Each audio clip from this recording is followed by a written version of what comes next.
സമയം പോയി. സിനിമയോട് വേഗം വന്നേ, സമയം പോയി. എങ്ങോട്ടാ? സിനിമയ്ക്ക്. ആരോട് ചോദിച്ചിട്ട്? അയ്യോ, ആരോടാ ചോദിക്കണ്ടേ ഞങ്ങളെ? ആരോടൊക്കെ ചോദിക്കും? ആരോടും ചോദിക്കത്തില്ല. ഇങ്ങോട്ട്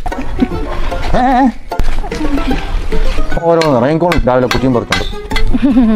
അച്ഛാ, സ്കൂളിൽ നിന്ന് എല്ലാവരും ടൂറിന് പോകുന്നുണ്ടായിരുന്നു. മറ്റേ അവളും കാണുമല്ലേ? ആ പെങ്കൊച്ചൊക്കെ പരുതിങ്കലെ പോകാ. അവളെ വീട്ടിലേക്ക് അയച്ചു വിട്ടേക്കുന്നതാ. മോളെ അച്ഛൻ കൊണ്ട് പഞ്ചായത്ത് പാർക്കിൽ കൊണ്ട് ഊഞ്ഞാലൊക്കെ അടിക്കാം. അതുപോലെ എങ്ങോട്ടാ ഈ ചുണ്ണമ്പളൊക്കെ വരച്ചോണ്ട്? മാറ്റി വേഗം മാറ്റി അങ്ങോട്ട്. ആട്ടക്കാരികളോ നടക്കുന്നവരെ നടക്കും അവള്. അതും മാറ്റി തല എണ്ണയും തേച്ചിട്ട് അവിടെ വന്നാൽ മതി കേട്ടല്ലോ. അച്ഛാ, അവളെന്തേ? മോളെ പുഴി കാറൊക്കെ എടുത്തോ? അവളെ ഇവിടെയുണ്ട്. അവളൊന്ന് വിളിക്കാവോ? മോളെ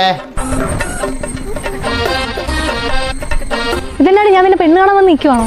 നീ വന്നേ. അയ്യോ, എന്നെ വെളിയിൽ കിടങ്ങണവരെ ചീത്ത പെണ്ണുങ്ങളാ. ഇവിടെ അങ്ങനെ പോലെ ഈ മോളെ കൊണ്ട് ഒരു ഉപകാരമില്ല. എപ്പോ നോക്കിയാൽ റൂമിലെത്താം. ഒന്നിനും കൊള്ളത്തില്ല. നീ എന്റെ അടുത്ത് തായ്ലാൻഡ് വരുന്നോ? അത്ര ദൂരോ? വീടിന് വെളിയിറങ്ങാൻ പേടിയുള്ള ആളോടാ മോളി പറയുന്നത്. വേണ്ട, പഞ്ചായത്ത് പാർക്കിൽ പോയി ഊഞ്ഞാലാടിയാലോ അല്ലേ അച്ഛാ? നീ